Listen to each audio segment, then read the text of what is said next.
you ever been mid-sentence in English? Completely confident, like everything is flowing perfectly, and suddenly your brain just flatlines. Oh, yeah. The absolute worst feeling. Right. You're just standing there, actively searching for a word, and the silence just stretches out like an absolute eternity. You can physically feel the other person waiting for you. And, I mean, internally, you are panicking. Yeah. It's a genuinely uncomfortable physiological response. Yeah. Your palms get sweaty. Exactly. Your heart rate spikes a bit. You might break a sweat. It's the dreaded mental lag. You're basically experiencing the linguistic equivalent of a buffering wheel on a really slow internet connection. A buffering wheel, yes. And in your head, there's this frantic, desperate search going on. You're rifling through your native language, trying to find the equivalent English word, and the entire conversation just comes to a complete halt. The tension of the conversation is just broken right there, and you're left suspended in this awkward limbo. Well, today, we are not just going to give you another list of vocabulary tips or, grammar rules to memorize. If you're listening to this deep dive, you are already putting in the hours. Right, you're already doing the work. Exactly. You study, you practice. So our mission today is to solve this specific, agonizing bottleneck. We are going to teach you how to fundamentally rewire the left hemisphere of your brain so that buffering wheel never spins again. It's an ambitious goal, but the science absolutely backs it up.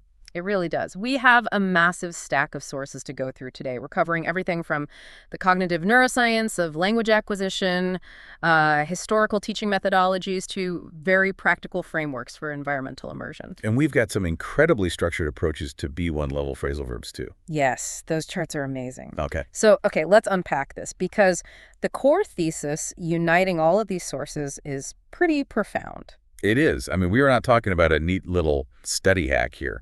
We're talking about severing the tie to your native language completely. Like cutting the cord entirely. Completely. We're going to explore how you can build direct, instantaneous neural connections between an abstract concept, like a feeling, an action, an object, and the English words that describe it. Completely bypassing the translation mechanism. Exactly. Bypassing it entirely. I think we need to start by understanding why we even do this in the first place, though, because it feels like such a universal trap, Oh, absolutely. Everyone falls into it. Like, I remember when I was trying to order a simple coffee in a cafe in Paris years ago. I stood at the counter, and my brain tried to take the English sentence, "I would like a large coffee," and map it word for word into French. I can already guess how that went. It was terrible. I ended up standing there with my mouth open for a solid 10 seconds while the barista just stared at me. It felt awful. But why is that our default setting? Well, it's our default setting because the adult brain really just craves efficiency and safety. In linguistics, there's actually a term for this. It's called contrastive analysis. Contrastive analysis. Right. So when you first encounter a new language, your brain immediately looks for patterns it already understands. It's essentially a survival mechanism. Because you already have a working system. Exactly. You already possess a fully formed, incredibly complex operating system, which is your native language. So when you start learning English, your brain automatically tries to map the new English structures right onto the existing blueprint of your mother tongue. Right, because it just feels like the logical thing to do. Like, if I know how a house is built, I'm going to try to use the same floor plan. Precisely. Let's look at sentence structure as an example. In English, the standard rigid structure is subject-verb-object. I eat apples. The person acting the action, the thing receiving the action? Right. But say your native language is Japanese. The structure there is subject-object-verb. I apples eat. Ah, okay. Or if you speak Arabic, the default is often verb-subject-object. Eat I apples. So in the beginning, this contrastive analysis is incredibly comforting. Your brain does this rapid translation math to figure out who is doing what to whom. And you get that little dopamine hit when you figure it out. You do. You recognize the structural equivalent and you think, okay, I understand the mechanics now. It's efficient at first. It's kind of like translating is essentially like trying to fly from New York to London, but forcing the plane to route through Tokyo first. That is a fantastic analogy. Right. Like if you've never flown across the Atlantic, maybe routing through a familiar hub feels safer. You know the airport in Tokyo. You trust it. It's safe. But the problem is, while routing through Tokyo might feel secure the first time you fly, if you try to commute that way every single day, it's going to be a nightmare. It is an exhausting, unnecessary, and massive detour. Mm-hmm. At the beginner stages, contrastive analysis provides a necessary foundation. But the sources are absolutely unanimous on this point. There is a severe point of diminishing returns. So it eventually backfires. Completely. The moment you cross into intermediate and advanced stages, that safety net becomes a massive cognitive liability. Okay, but wait, I have to push back on this a little bit just on behalf of the learner. If I'm reading a really complex news article, or I'm in a high-stakes business meeting, and I hit a crucial geopolitical term, I don't know, you expect me to just guess from context? I know it sounds daunting. It sounds impossible. Like, if I don't tie the English word to a word I already know and trust in my mother tongue, how is there any concrete meaning? Isn't bypassing translation, like, incredibly inefficient and prone to errors? Well, it feels inefficient because you're giving up control. It's a terrifying jump to make, honestly. Yeah, it feels like jumping without a parachute. But here's the reality of why you absolutely must make it. Relying on translation prevents you from grasping the actual nuance of English. Words just aren't mathematical equations where X perfectly equals Y. Right, they have baggage? Massive amounts of cultural baggage, historical context, and specific register. Actually, can you define register for us in this context? Sure. So register refers to the level of formality and the specific social setting where a word belongs. Like, is it slang? Is it academic? Is it polite? Or is it deeply offensive? Oh, I see. If you translate a dynamic English idiom word for word into your native language, it usually sounds utterly absurd. Yeah, like it's raining cats and dogs. Exactly. And conversely, if you formulate a beautiful, poetic thought in your native language and translate it word for word into English, you strip away its soul. You end up with a robotic, highly unnatural output. You just sound like a textbook, not a human being. Precisely.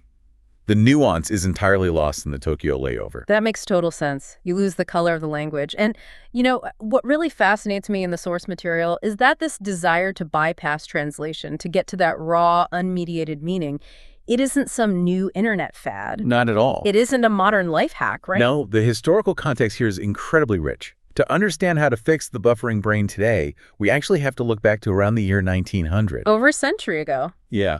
There was a massive pedagogical shift in language education back then that established what was called the direct method, or sometimes they called it the natural method. So they were already dealing with this buffering problem way back then. Absolutely.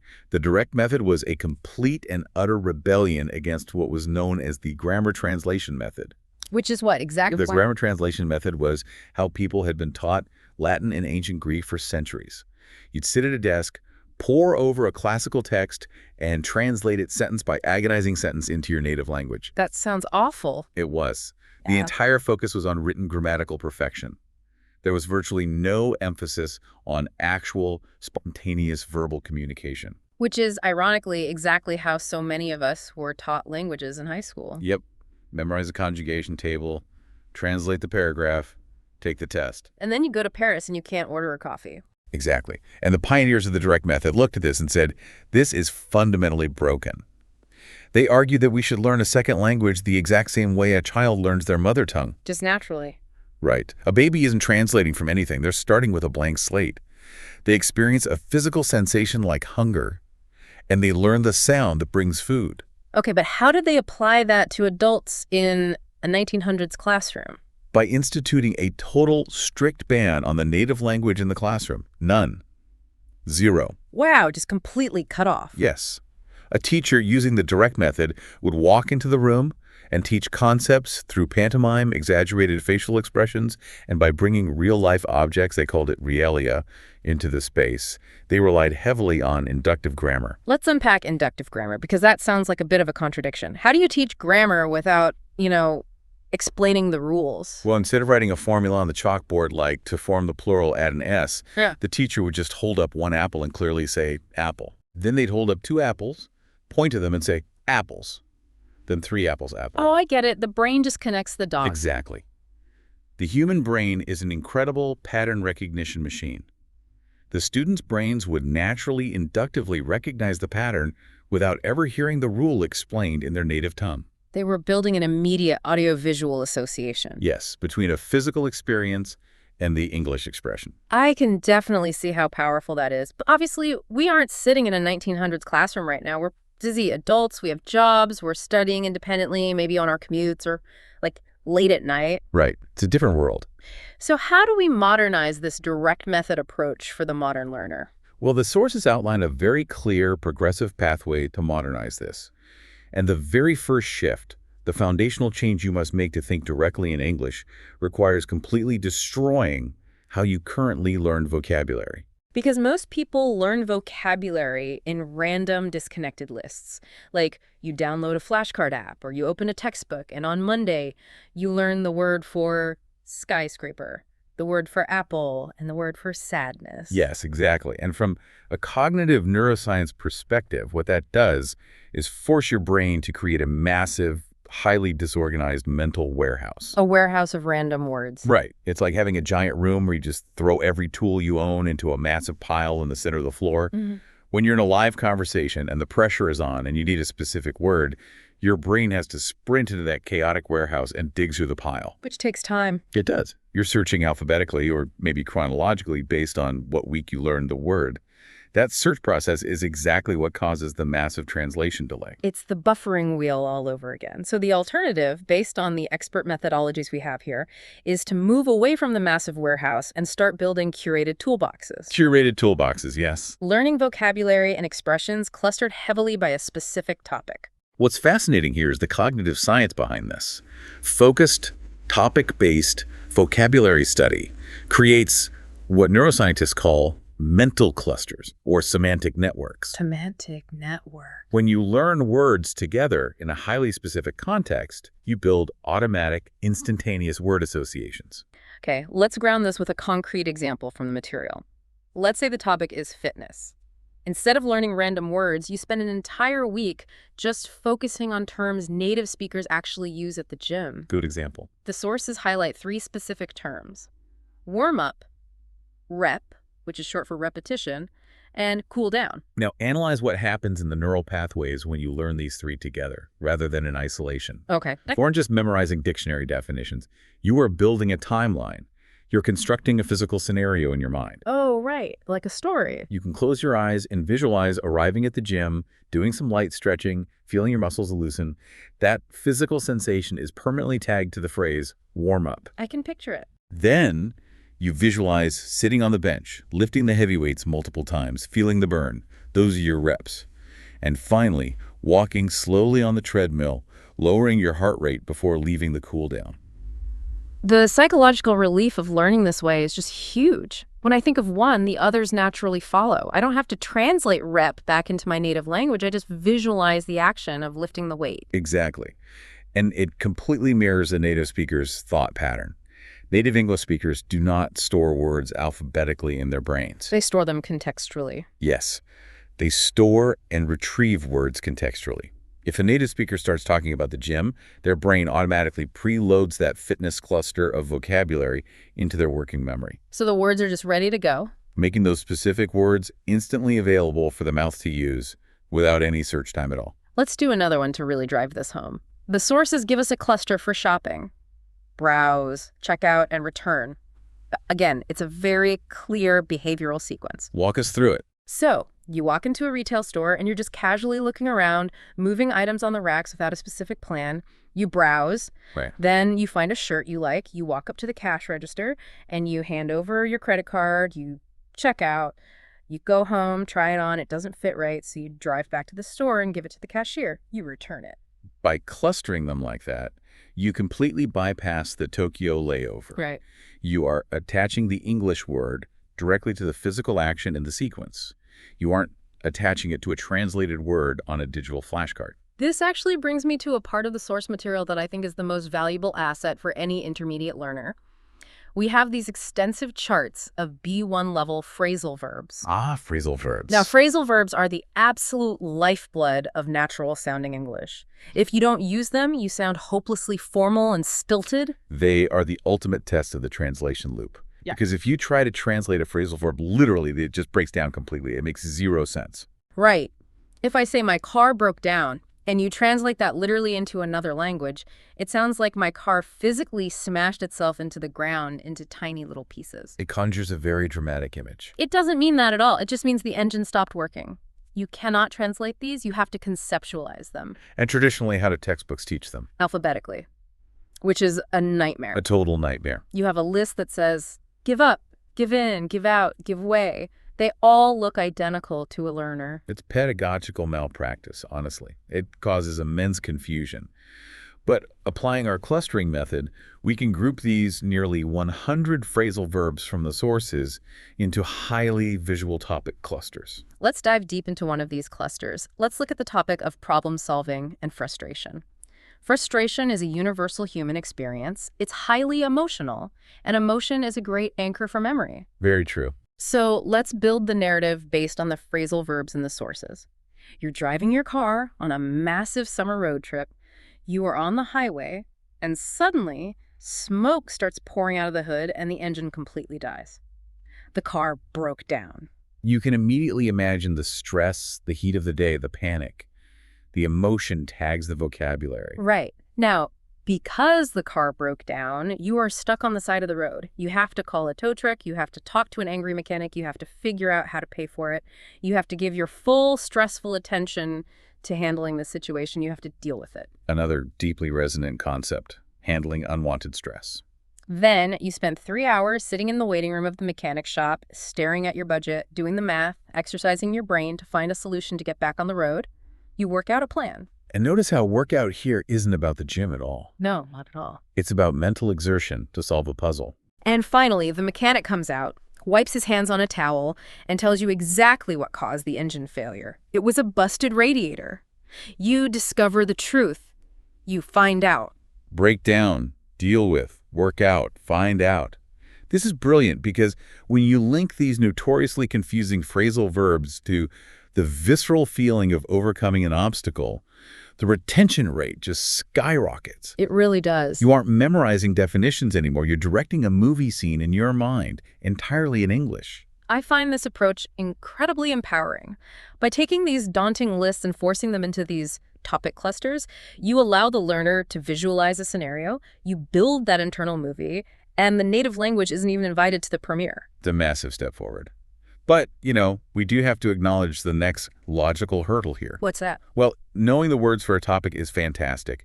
Having your mental toolbox of problem solving or travel ready to go is great. But human conversations aren't just people taking turns listing clustered words at each other. No, definitely not. How do we string these clustered words together into flowing, complex sentences without falling back on translating the grammar in our heads? Right. Because I know learners who have great vocabulary, but the moment they have to form a paragraph, they just freeze. They start doing the subject-verb-object math again. This is where the sources transition us from vocabulary acquisition to structural generation. We need a framework that forces the brain to construct narrative context directly in English, without building the scaffolding in the native language first. And the sources introduce a very simple yet surprisingly demanding framework for this. The 5 W's: who, what, where, when, and why. It's a classic for a reason. Right. Instead of memorizing isolated sentences out of a phrase book, you use this framework to generate a cohesive story around your chosen topic. Let's go back to the fitness cluster to see how the cognitive load shifts when we apply this. Okay, let's build the narrative pieces. So, who? Sarah, the personal trainer. What? She helps create workout plans. When? She works every morning. Where? At the downtown gym. Why? Because she loves helping people achieve their health goals. Okay, now observe what happens when the brain is forced to synthesize those independent data points into a single flowing thought. Sarah is a personal trainer who helps create workout plans. She works every morning at the downtown gym because she loves helping people achieve their health goals. It's a completely natural, native-sounding paragraph. More importantly, consider the cognitive analysis of what just occurred. Combining these 5 elements forces your brain to organize information naturally within the English structural framework. You aren't translating a pre-existing paragraph. Not at all. You're taking raw concepts, a person, an action, a time, a place, a motivation, and linking them smoothly. This trains your mind to introduce a subject, state their action, provide context, and finish with a reason. This is exactly how native speakers communicate in real time. They don't think in isolated words. They think in narrative chunks. And what's brilliant is you can take the clustered vocabulary we just learned and inject it into this 5 W's narrative. You add that Sarah makes sure her clients warm up before lifting heavy reps, and she always makes them cool down. You are layering the skills. You're building a complex contextual web of English that is completely self-sustaining. The more you practice generating these 5W narratives, the more automatic the grammar becomes. But what's the alternative when we want to go deeper? Like, describing Sarah at the gym is still just reporting facts. If we really want to stop translating, we have to move beyond facts and step into the messy, complex world of opinions and reasons. Here's where it gets really interesting. This represents the highest cognitive stage of overcoming the translation loop. Okay. It is one thing to describe a scene. It's entirely another to debate a philosophy or articulate a deeply held belief. The framework the sources provide for this stage is straightforward but highly challenging. You must state a clear opinion on your topic and back it up with 3 distinct reasons, formulated entirely in English. Let's use the travel topic for this one. Okay, so the opinion. Traveling is a valuable investment in yourself. A strong abstract thesis. Now, the brain has to support it, which requires complex vocabulary and sophisticated grammar. Right. Reason 1. It broadens your perspective and appreciation for diverse cultures. Reason 2. It challenges you to step outside your comfort zone and develop problem-solving skills. Reason 3. It enriches your life with memories rather than material possessions. Let's analyze the profound cognitive shift happening here. Forming arguments directly in English develops high-level critical thinking skills. But how does it specifically short-circuit the translation habit? How does it? Well, when you're forming an argument, you must operate at the speed of thought. If you try to translate a complex philosophical argument about cultural appreciation from your native language into English, the cognitive load is simply too heavy for your working memory to handle. It's just too much data. Way too much. You'll stumble, you'll pause, you'll lose the thread of your own argument, and you will become incredibly frustrated. I've been there so many times. You have this incredibly smart, nuanced point you want to make, and by the time you translate it, you sound like a toddler. Exactly. But by forcing yourself to articulate the reasons directly in English from the ground up, you are actively engaging your identity. You're engaging your core beliefs. You're no longer just reporting on what Sarah does at the gym. You are being yourself in English. That emotional and intellectual investment cements the direct neural connection in a way that simple memorization or factual reporting never could. Being yourself in English, that really is the ultimate goal, isn't it? But, and this is a massive hurdle that I hear from learners constantly, they say, I understand the theory, I have my vocabulary clustered, I've practiced my 5 Ws, I have my opinions formulated, my brain is ready, but when I actually open my mouth to speak to a native speaker, I stutter, my tongue trips over itself, my jaw feels tight, and I lose the entire rhythm of the sentence. Like, what is happening there? What is happening is deeply physiological. You have successfully trained your mind, but you have completely neglected your muscles. You have encountered what linguists sometimes call the bottleneck of the mouth. The bottleneck of the mouth. It sounds intensely frustrating, and it is.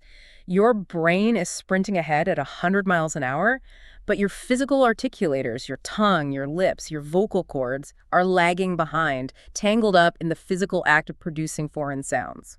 We often forget that speaking a language is a profound physical act. It requires immense muscular coordination. Like playing a sport. Exactly like playing a sport. And this brings us to one of the most powerful, transformative, and frankly, physically exhausting techniques in our entire source stack. It is called shadowing. Shadowing. I feel like this is the single most effective technique that the vast majority of learners have simply never tried, largely because it feels very, very strange to do. It feels incredibly unnatural at first. Shadowing involves listening to an audio recording of a native speaker and repeating what they say almost simultaneously. So not waiting for them to finish. No, you are a fraction of a second behind them. You are acting as an immediate echo. You absolutely do not wait for them to pause at the end of a sentence to parrot it back. You are actively speaking over them while they are still talking. But why does this work so well? Why is it superior to the classic listen and repeat exercises from like every language tape ever made? To understand the power of shadowing, we really have to dive into the neuroscience. When you listen to a sentence, pause the audio, and then repeat it, your brain has time to relax. It sneaks a break. Right. In that brief pause, your brain will automatically revert to its safety mechanism. It translates the sentence back into your native language to verify the meaning, analyzes the grammar, and then tries to reconstruct the English sounds. Because it has the time to do the Tokyo layover. Exactly. But when you are shadowing, there is no pause. There is no time. The audio is a relentless wave pushing you forward. You literally don't have the bandwidth to translate. Exactly. It throws a very specific cognitive mechanism into overdrive. was described in detail by a cognitive psychologist named Alan Baddeley, who formulated the model of working memory. Yeah. He identified what is called the phonological loop. The phonological loop. Break that down for us a bit. Think of it as your brain's system for temporarily storing and replaying sounds. It consists of a short-term auditory store, the inner ear, and an articulatory rehearsal process, the inner voice. Okay, so it's the mental echo chamber you use when you're trying to remember a phone number before writing it down. That is the perfect example. Shadowing forces this phonological loop to process incoming English sounds and output English sounds simultaneously at high speed. Wow. It consumes 100% of your working memory. There is mathematically zero cognitive bandwidth left for the Tokyo layover. You simply cannot translate while shadowing. So it's a forced short circuit of the translation habit, but it goes beyond just memory, right? The sources mention physical changes in the brain. Yes, the research is truly fascinating here. A researcher named Katsuhiko Tamai really formalized this technique in the context of language learning in the early 1990s. Okay. And more recently, advanced brain imaging studies, like those out of Tohoku University in Japan, have shown that rigorous, regular shadowing practice actually reorganizes the left cerebellum. Wait, really? It changes the physical structure of the brain? It induces actual neuroplasticity. The cerebellum is deeply involved in motor control and timing. Shadowing improves what is called phonological encoding. So your mouth is learning. Exactly. Your mouth, the actual physical muscles of your jaw, the placement of your tongue against the palate, the tension in your vocal cords, literally learns the specific physical movements required for English sounds. That's wild. It learns the rhythm of the language, where the stress falls in a complex sentence, and the intonation of emotion. You are building highly specific physical muscle memory, aligning your physical articulators with the neurological pathways in your brain. That is incredible. You are physically training your face to speak English. Okay, so how do we actually execute this? The sources provide a very clear 5-step methodology. Yes, I do. First, you must choose the right audio. This is critical. It should be short, 1 to 2 minutes maximum. And it must be at a level where you already understand about 80% of the content. That's vital. Yeah. If you choose an audio clip full of vocabulary you don't know, your working memory will crash trying to understand the words, and you won't be able to shadow effectively. Comprehension must precede imitation. The sources strongly emphasize this to avoid mindless parroting. If you don't understand the meaning and the emotion behind the words, you're just making noise. You aren't linking concept to sound. So you listen first, completely silent. Right. Then you use the transcript. Step 3. You play the audio, you look at the text, and you speak along, matching the speed and intonation as closely as humanly possible. Your eyes are helping your ears map the sounds. You stay at this stage until it feels fluid. There is no rush to drop the text. But eventually, step 4, you must drop the text. You move to shadowing with ears and mouth only. This is the real cognitive workout. And the key here is to focus on the flow, not perfection. If you stumble on a tricky word, you do not stop the audio and rewind. All right, just keep going. You just keep pushing forward, catching the rhythm of the next phrase. It is about surfing the wave of the language. If you fall off the board, you just paddle right back into the next sentence. And the final part of this practice, step 5, is the uncomfortable but absolutely necessary step, recording yourself. You have to record yourself shadowing and play it back immediately next to the original native speaker. It is often a deeply humbling experience. It's awful. You think you sound like a smooth Hollywood actor in your head, and then you hear the recording and realize your rhythm is totally blocky and your vowels are all wrong. But that self-monitoring is the crucible of progress. It is what separates learners who shadow for years with mediocre results from those who dramatically transform their speaking rhythm in a single month. You have to hear the gap between intention and reality to correct it. Now, I have a practical question pushing back a bit on how people actually consume media. What if I just shadow whatever I happen to be watching on Netflix that night? Like, maybe I shadow an episode of a gritty American drama like Stranger Things today, and then tomorrow I watch The Crown and shadow that. It's all English, right? It keeps it entertaining. The sources issue a very stern, unequivocal warning against doing exactly that. Really? Why? Picking one specific accent and sticking to it religiously, especially during the first few months of this practice, is paramount. But if the goal is fluency, shouldn't I be adaptable to all types of English? Adaptable and listening comprehension, yes. But remember the primary goal of shadowing. building specific physical muscle memory in your mouth and reorganizing the cerebellum. Oh, right, the physical aspect. Let's look at the physical mechanics. Standard American English relies heavily on the rhotic R. That means pronouncing the R clearly in words like car, hard, or water. It also heavily utilizes the flap T, where the T in water or butter sounds more like a soft, rapid D-water. Water, yeah. British English, specifically received pronunciation, is generally non-rhotic. They drop that R sound entirely, elongating the vowel before it. They enunciate their T's sharply. They have entirely different vowel shapes, requiring different jaw drops and completely different stress patterns across a sentence. So if I mix them day by day, You are thoroughly confusing your muscular system.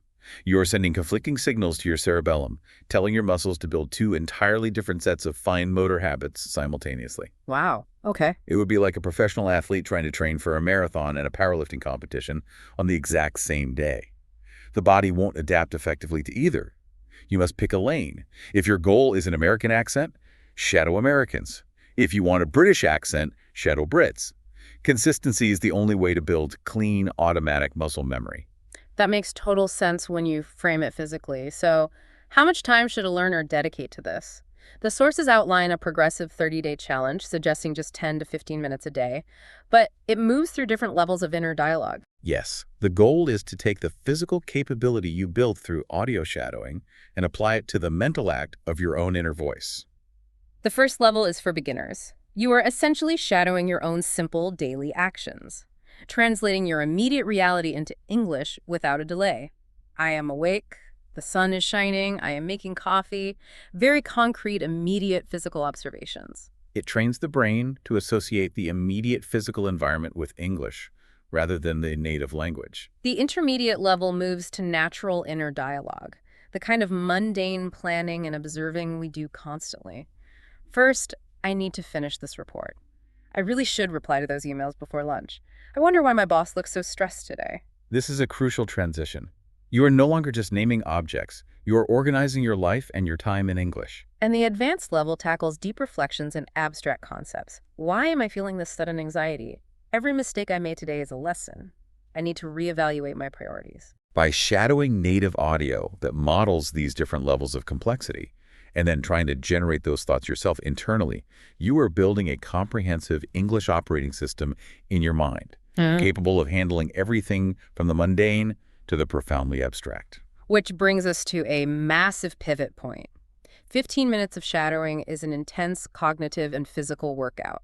It is your time in the gym, but you still have 23 hours and 45 minutes left in the day. Right. You cannot just leave your English at the gym, close the book, and revert to your native language. You have to actually live in the language. If we connect this to the bigger picture, this is where we must shift our focus from active, strenuous practice to continuous environmental immersion. You have to consciously re-engineer your daily physical and digital life so that interacting with English becomes unavoidable. The sources provide a brilliant roadmap for this, starting with what dominates our attention, our digital ecosystem. We stare at screens all day long. We need to weaponize those screens for learning. The very first step is to change your phone and your laptop, your smart TV, your smart speakers.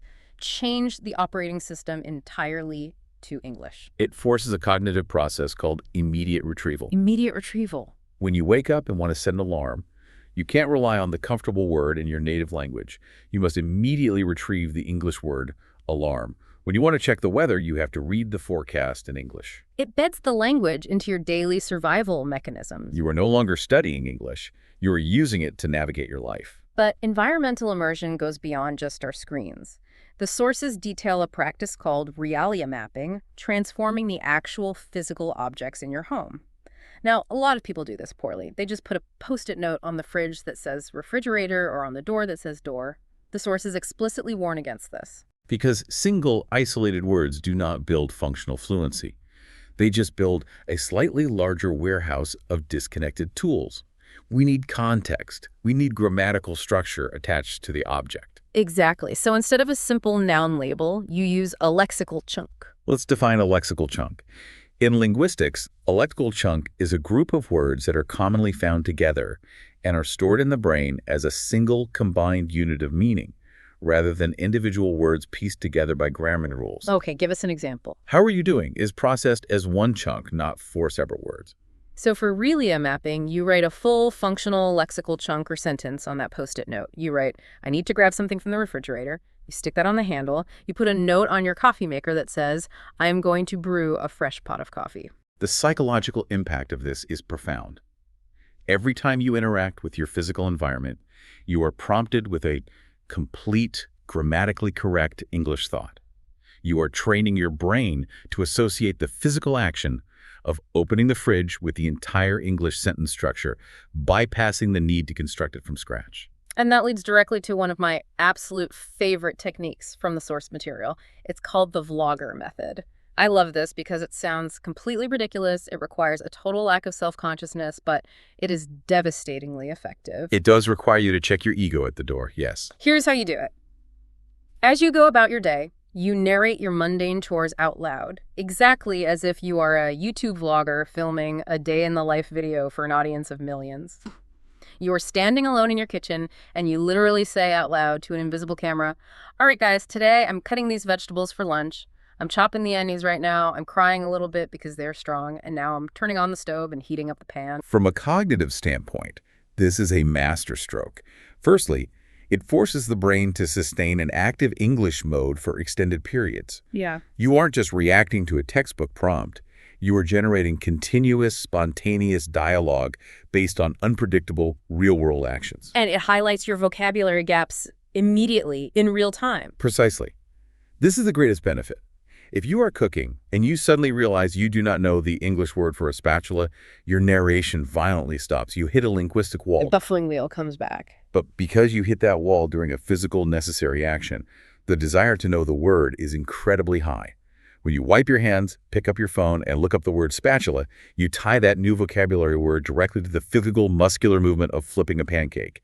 You will never, ever forget that word again because it is anchored in physical reality, not printed on a sterile flashcard. I love that. You are dynamically identifying exactly what you need to learn based on how you actually live your life. But let's be realistic. You can't always talk out loud. If you are commuting on a crowded train or sitting in a quiet, open-plan office, you can't be vlogging your life. No, you'd get some strange looks. The sources offer a deeply introspective, advanced technique for those quiet moments, journaling and translating your inner monologue. This is a quieter, more reflective form of immersion, but for complex thought generation, it is unparalleled. The specific exercise suggested is to identify a core memory, something deeply vivid and emotional. A specific childhood birthday, a memorable and disastrous holiday, or a major life transition, and you sit down and try to write about it, or even just think through the story systematically, entirely in English. The goal is to start with 5 solid sentences and then fight for more. Push the boundaries of your descriptive abilities. Force yourself to find the nuance. The immense benefit of doing this in a low-pressure, solitary environment, like journaling, is that it affords you the luxury of time and precision. When you're speaking live in a conversation, you grab whatever generic word is immediately available just to keep the flow going. You say good or bad. Yeah, you just want to get through the sentence. But when writing about a core memory, you can pause. You can look up the exact adjective you need to describe the specific shade of the sky or the exact feeling of disappointment. You refine your thought. You are preparing your conversational ammunition in advance. The sources brilliantly refer to it as mental chess. You are pre-planning conversations. You are anticipating the complex vocabulary and structures you will inevitably need to describe your past, your feelings, and your unique experiences to a native speaker. When those topics organically arise in a real conversation months later, the English flows effortlessly because you have already fought the battle on the page. You already built the neural pathway in a safe environment. Okay, this is all incredibly powerful, but we have to address the ultimate hurdle, the final boss of the translation loop. The dictionary. The dictionary. Suppose I am doing everything right. I am watching a documentary in English, or narrating my life like a vlogger, or writing a deeply emotional journal entry, and I hit a word I absolutely, positively do not know. My immediate knee-jerk instinct, the instinct of almost every learner on earth, is to grab my phone, open a translation app, type in the English word, and see the equivalent in my native language. That deeply ingrained instinct is exactly what we have to relentlessly unlearn in this final stage of rewiring the brain. Bilingual dictionaries that translate from English directly to your native tongue, are the final set of training wheels. They are the anchor keeping you tied to the Tokyo layover. But I have to push back hard here. Why are they so dangerous? If I am reading a complex article about economics and I don't know a word, the bilingual dictionary gives me the exact answer in 1 second. It's perfectly efficient. Why would I abandon that? Because it gives you an answer, but it rarely gives you the correct understanding. Bilingual dictionaries create a severe translation dependency, and what the sources accurately call false confidence. False confidence. When you use a bilingual dictionary, you memorize a list of equivalents without understanding the connotations, the cultural baggage, or the register we discussed earlier. A bilingual dictionary gives you the mathematical equation, x equals y. It tells you the English word means the exact same thing as your native word. But language is not math. To truly think in English, you have to embrace a very uncomfortable philosophical concept, living with ambiguity. Living with ambiguity. That sounds incredibly frustrating for a learner who just wants to know what a word means. It is frustrating initially, but it is a profound and necessary shift in mindset. Think about famous words in other languages that famously do not translate cleanly into English. Take the Portuguese word saudade, a deep emotional state of melancholic longing for a person or place that is absent. Or the German word schadenfreude, the specific pleasure derived from witnessing another person's misfortune. Right, there's no single English word for those. You cannot simply give a one-word translation for those. You have to explain the concept, the feeling, the context. English has these conceptually dense words too, right? Every language does. When you rely on a translation dictionary, you are forcefully trying to cram complex English concepts into the pre-existing boxes of your native language. Often the box is the wrong shape. To break the translation loop permanently, you must learn what an English word means within its own cultural and linguistic context, not simply what it translates to.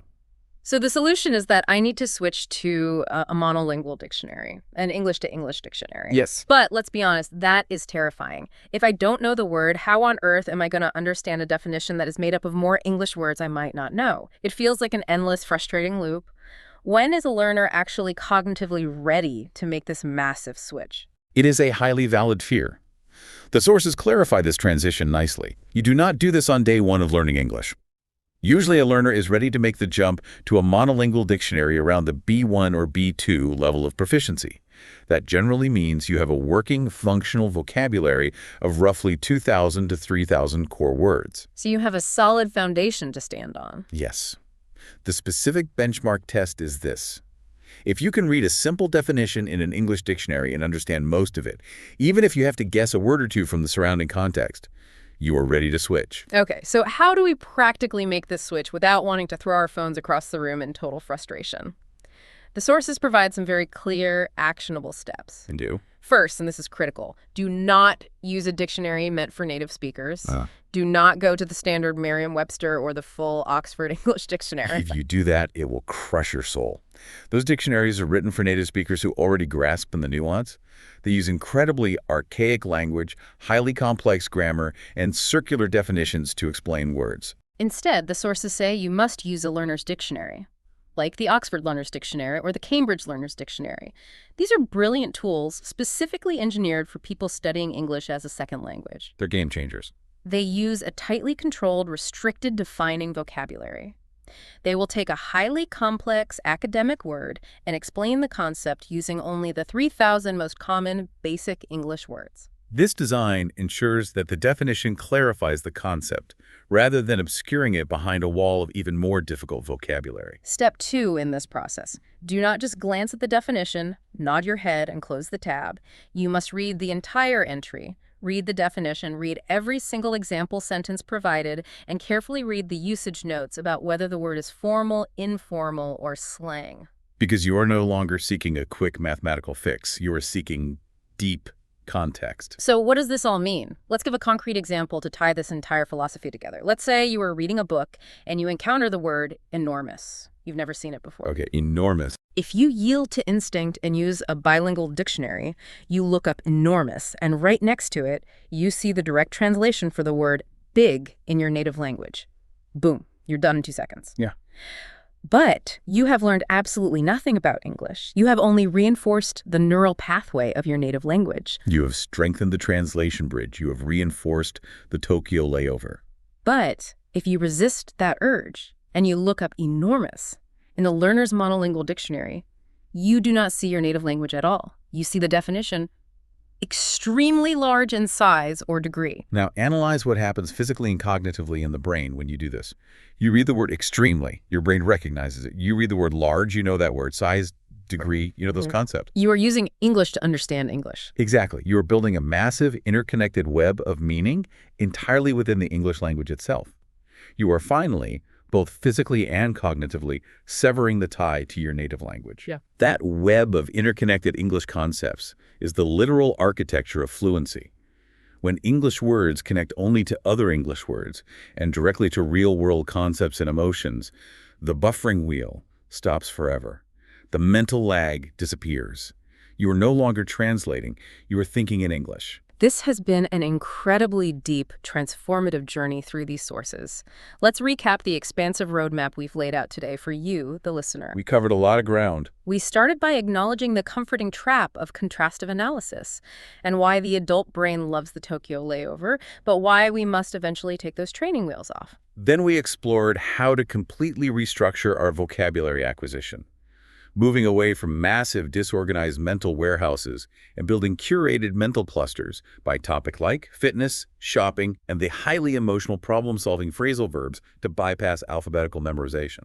We took those clustered words and gave them structure using the 5 W's: who, what, where, when, why, forcing the brain to build narrative context directly within English grammar. We then pushed into the highest cognitive stage by formulating opinions and reasons, forcing ourselves to operate at the speed of thought and invest our identity into the language. To solve the physical bottleneck of the mouth, we dove deep into the complex neuroscience of shadowing. We learned how relentlessly echoing native speakers overloads the phonological loop and physically reorganizes the left cerebellum, building the essential muscle memory required for the specific rhotic R's and flap P's of our chosen accent. We then took that intense practice out of the study session and wove it into the fabric of our daily lives through environmental immersion. We discussed forcing immediate retrieval by changing our digital ecosystems, labeling our physical world with functional lexical terms, overcoming our ego with the vlogger method, and playing mental chess through core memory journaling. And finally, we faced the final boss, cutting the ultimate chord by abandoning the bilingual dictionary, embracing the discomfort of ambiguity, and using a learner's dictionary to build a self-sustaining web of English connecting only to English. I want to leave you with a final, highly provocative reflection on all of this material. We often treat language simply as a neutral tool, like a hammer or a screwdriver, used merely to express the thoughts that already exist fully formed in our heads. But linguistics suggests something far more profound. Language is the framework that actively shapes your thoughts. The specific grammatical structures, the unique vocabulary, and the untranslatable idioms of a language actually dictate how you perceive reality. When you do the hard, uncomfortable work to finally stop translating, when you sever that cord and allow yourself to exist and think entirely in English, you aren't just acquiring a new skill. You are actually unlocking a slightly different version of your own personality. You are discovering a version of yourself that perceives, analyzes, and interacts with the world through a completely new cultural lens. It is a profound psychological transformation. That is an incredibly powerful, inspiring thought to end on. You are literally building a new version of yourself. Thank you so much for joining us on this incredibly extensive deep dive. I want to encourage you to go out there today, cancel that layover in Tokyo, start narrating your breakfast like a crazy vlogger, and embrace the English language entirely on its own terms. The transition will be frustrating, the ride will absolutely be wobbly at first, but the speed, clarity, and true fluency you will eventually reach is entirely worth the struggle. Keep practicing, keep pushing your boundaries, and we will see you on the next deep dive.